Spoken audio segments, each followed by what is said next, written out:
O quarto mandamento. Em Gênesis capítulo 2, versículo de 1 a 3, a gente encontra essas palavras.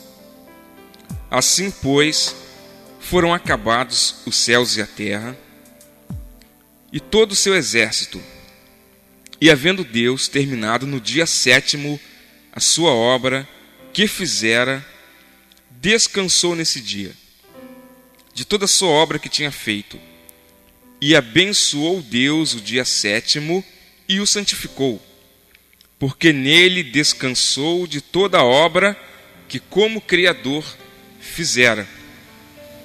Quando a gente volta os nossos pensamentos para o início de tudo, nós vemos o poder de Deus sendo manifestado na obra da criação. A Bíblia diz lá em Gênesis 1, capítulo 1, que no princípio criou Deus os céus e a terra. Um poder maravilhoso manifestado em 6 dias da semana. Ou seja, em uma semana, Deus cria tudo do nada. Através de sua palavra, através do poder das suas palavras, surge a natureza, surge toda a criação de Deus. Em Salmo, capítulo 33, versículo de 6 a 9, a gente vê assim: os céus, por sua palavra se fizeram, e pelo sopro de sua boca, o exército deles. Ele ajunta um montão de águas do mar, e em reservatório encerra as grandes vagas. Tema ao Senhor toda a terra, temam-no todos os habitantes do mundo, pois ele falou e tudo se fez. Ele ordenou e tudo passou a existir. E em Hebreus, capítulo 11, versículo 3, nós vemos assim ainda: pela fé, entendemos que foi o universo formado pela palavra de Deus, de maneira que o visível veio a existir das coisas que não aparecem, das coisas que eram invisíveis. Interessante que muitos líderes religiosos insistem em ensinar para as pessoas, para o povo, que o livro de Gênesis não pode ser compreendido de uma forma literal, que não houve dilúvio nenhum e que a semana da criação não foi uma semana, mas foram longas eras evolutivas. Me desculpem os evolucionistas ou quem acredita nessa linha de pensamento, mas a evolução é uma doutrina satânica. Por quê? Porque golpeia diretamente o dia de descanso ordenado por Deus, o dia que Deus preparou, descansou e abençoou como dia santo para toda a humanidade e também para todo ser humano, além de diminuir o poder criador de Deus, o poder criativo de Deus. A Bíblia diz que Deus falou e imediatamente as coisas foram surgindo do nada. Lá em Apocalipse tem uma mensagem muito importante para todos os habitantes da terra. Está lá em Apocalipse capítulo 14, versículo de 6 a 7, que diz assim: vi outro anjo voando pelo meio do céu, tendo um evangelho eterno para pregar aos que se assentam sobre a terra e a cada nação, tribo, língua e povo, dizendo em grande voz: temei a Deus e dai-lhe glória, pois é chegada a hora do seu juízo. E adorai aquele que fez o céu e a terra e o mar e as fontes das águas. Ou seja, temos aí um anunciado dos céus para todos os habitantes do mundo, inclusive os habitantes do século 21, para temerem a Deus e glorificarem o seu santo nome, pois é Ele quem criou todas as coisas. O fato de Deus, com seu poder, ter criado tudo, inclusive a cada um de nós, evoca o seu poder e sua autoridade sublime e santa. Em outras palavras, devemos acatar as ordens e as orientações de um ser majestoso, um ser sublime, um ser santo, um ser que está acima de qualquer autoridade terrestre, quer seja política, governamental ou religiosa. A coisa é simples. Deus falou, está falado. Deus falou, Deus é absoluto em suas palavras. Só que tem uma coisa. Deus, Ele não obriga ninguém a obedecer-lhe. Deus não obriga ninguém a amá-lo. Mas se alguém quiser servir a Deus, tem que ser do modo de Deus. Não ao meu próprio modo. Precisa ser do jeito de Deus. Precisa ser de acordo com a vontade de Deus. Eu não posso mudar isso. A vontade e a palavra de Deus já está determinada desde o princípio. E no princípio, Deus, na semana da criação, descansou no sétimo dia. Abençoou o sétimo dia, santificou o sétimo dia.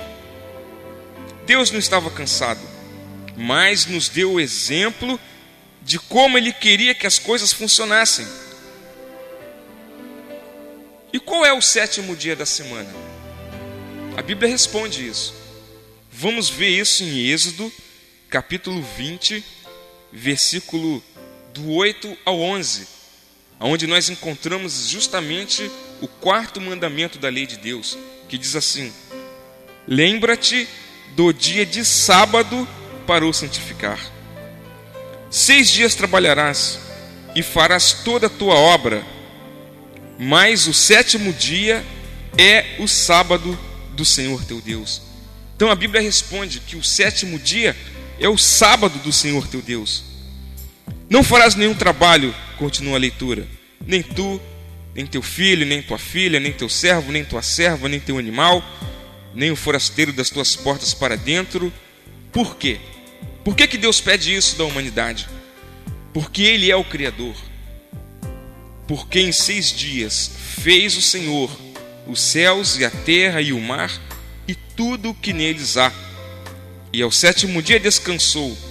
Por isso o Senhor abençoou o dia de sábado e o santificou. De acordo com a autoridade de Deus, Ele determina que o sábado, o sétimo dia da semana, é um dia diferente dos outros. É um dia abençoado, um dia santificado, separado para fins sagrados. É o dia que seus adoradores devem descansar nesse dia. Eu não posso e ninguém pode transferir a autoridade do sábado, a bênção e a santificação do sábado para o domingo, para a sexta-feira ou para qualquer outro dia da semana. Isso é pecado, isso é blasfêmia, isso é um sacrilégio, e isso é colocar-se no lugar de Deus. Dizer que existe alguém que tem autoridade para mudar isso é a mesma coisa dizer que essa pessoa tem mais autoridade do que Deus que é o dono de tudo e o criador de tudo. Interessante também que muitos ensinam que o sábado é só para os judeus e que com esse tipo de assunto nós não devemos nem nos preocupar. É porventura os mandamentos da lei de Deus só para os judeus? Não é o dever de todo homem, como nós lemos na mensagem anterior? Quando nós vemos o livro de Marcos, capítulo 2, versículo 27, essas palavras fazem nós pensarmos um pouquinho. Diz assim: e acrescentou: o sábado foi estabelecido por causa do homem, e não o homem por causa do sábado. O sábado é feito, estabelecido, criado por causa do homem, por causa da humanidade. Homem aqui é homem, mulher, criança, todas as nações, não só do judeu. Até mesmo porque quando o sábado foi criado na semana da criação não existia nenhum judeu, só existiam 2 pessoas, Adão e Eva. Os judeus ou hebreus surgiram muito tempo depois, a partir da descendência de Jacó, os 12 filhos de Jacó, as 12 tribos de Israel, e então aí os hebreus. Ao sábado ser estabelecido por causa do homem, Deus, na sua infinita sabedoria, já antevia que o homem iria precisar de um descanso semanal. É o homem que precisa do sábado para o descanso para o crescimento físico, mental e espiritual, para repor as suas forças. Quando o sábado é estabelecido por causa do homem, é mais uma razão para o homem observar o sábado, o sétimo dia da semana, e não uma razão para desobedecer. É o contrário. Deus quer que nós entremos nesse descanso, tá? O sábado é um presente de Deus ao homem e que nós precisamos usufruir as bênçãos de Deus e até mesmo entrar na santidade de Deus através da comunhão com Deus, um encontro semanal do Criador com a criatura. Jesus, quando esteve aqui na terra, ele não tinha em nenhum momento a intenção de mudar a solenidade e a santidade e a observância do dia de sábado para nenhum outro dia da semana. No livro de Marcos, capítulo 2, versículo 28, diz assim: de sorte que o Filho do Homem é Senhor também do sábado. Interessante que se na Bíblia estivesse escrito alguma coisa diferente, como por exemplo, o Filho do Homem é Senhor da terça-feira, ou que Jesus é o Senhor da quarta-feira, ou até mesmo que o Senhor fosse o Senhor do domingo, com certeza isso teria outra conotação que não a do sábado. Em outras palavras, isso significa que quando Jesus diz que ele é o Senhor do sábado, é a mesma coisa de dizer que o sábado é o dia do Senhor. O sábado é o dia do Filho do Homem, o dia de Jesus Cristo. O sábado continua valendo no Novo Testamento da mesma maneira que foi imposta no Antigo Testamento. Nunca foi a intenção de Jesus Cristo que os judeus guardassem o sábado e outros povos guardassem a sexta-feira, o domingo ou qualquer outro dia da semana. No livro de Isaías, capítulo 56, versículo 2 até o versículo 8, nós lemos essas palavras muito importantes e significativas para nós. Diz assim: bem-aventurado o homem que faz isso, e o filho do homem que nisto se firma, que se guarda de profanar o sábado e guarda a sua mão de cometer algum mal. Não fale o estrangeiro, que se houver chegado ao Senhor, dizendo: o Senhor com efeito me separará do seu povo, nem tampouco diga o eunuco: eis que eu sou uma árvore seca. Porque assim diz o Senhor: aos eunucos que guardam os meus sábados, escolhem aquilo que me agrada e abraçam a minha aliança. Darei na minha casa e dentro dos meus muros um memorial, um nome melhor do que filhos e filhas, um nome eterno darei a cada um deles, que nunca se apagará. E aos estrangeiros que se chegam ao Senhor para o servirem e para amarem o nome do Senhor, sendo deste modo servos seus, sim, todos os que guardam o sábado, não profanando, e abraçam a minha aliança, também os levarei ao meu santo monte, e os alegrarei na minha casa de oração.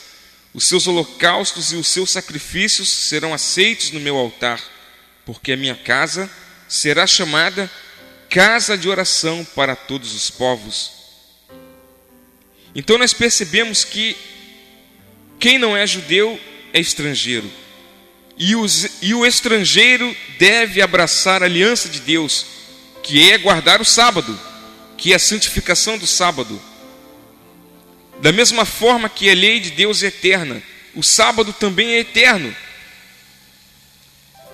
Após a ressurreição de Cristo, Cristo tinha a preocupação de que o seu povo ainda continuasse a guardar o sábado.